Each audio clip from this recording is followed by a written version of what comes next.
Bonjour Yves Lefebvre et merci d'être avec nous. Vous êtes le secrétaire général du syndicat Unité SGP Police FO. Tout à l'heure, un de vos collègues du syndicat Alliance parlait d'une belle arrestation. Ah oui, c'est une très belle affaire. C'est une très belle affaire, surtout dans un contexte un peu particulier. On est à bord d'un navire qui n'a plus de commandant. Donc effectivement, mes collègues de terrain, de la PJ, de la BRI plus particulièrement, mais aussi de l'Office central et du RAID ont démontré encore cette nuit tout leur professionnalisme, toute leur abnégation. Vous savez, c'est un travail de très longue haleine.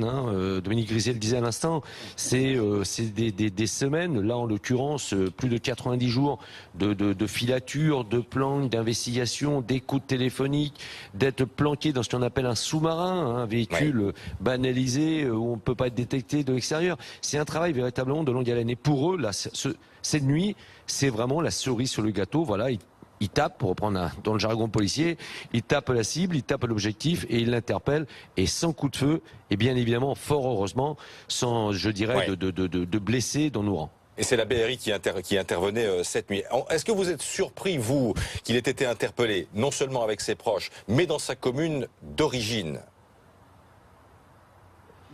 Non, vous savez, dans ce genre d'individus, dans ce genre de criminels, lorsqu'ils sont en évasion, lorsqu'ils sont en cavale, plusieurs profils possibles, soit le départ vers l'étranger, mais ce qui est relativement rare quand même, ou alors ils tentent de se retrouver dans un milieu familial, ils tentent de se protéger, on revient, je dirais, au lieu où on a quelque peu grandi, où on se sent quelque peu protégé par son environnement.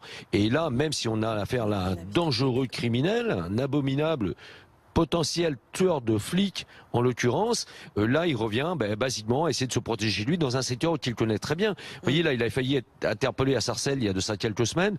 On n'est pas loin, Sarcelles, Creil, on est tout ça à proximité. Et là ils se sont protégés. Ils pensent que les filtres autour de lui vont permettre de le rendre du moins plus ou moins étanche vis-à-vis des services de police.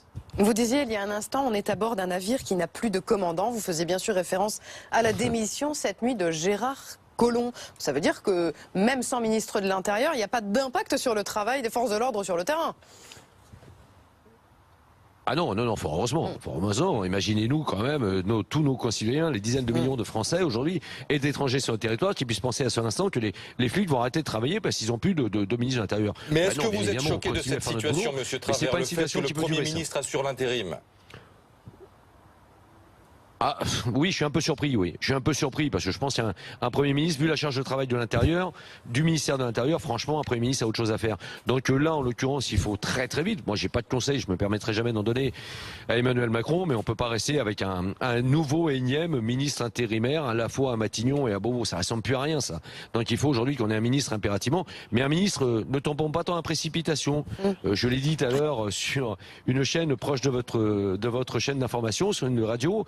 Il va pas falloir qu'on tombe sur un ministre qui soit pétri d'une seule ambition, celle de faire un saut de puce ensuite pour Matignon ou pour l'Élysée. Donc il va falloir être très sérieux dans les choix, parce que nous, policiers, on est particulièrement attentifs à qui on va nous mettre à la place de Gérard Collomb, parce qu'il y a trop de désespérance dans nos rangs, il y a trop d'attentes, et on a enfin besoin d'un ministre qui prenne la pleine mesure de nos attentes. Merci infiniment, Monsieur Lefebvre, d'avoir été en direct avec nous ce matin sur BFM TV dans Première Édition. Retrouvez toute notre actualité sur videopolice.com, la chaîne YouTube d'Unité SGP Police.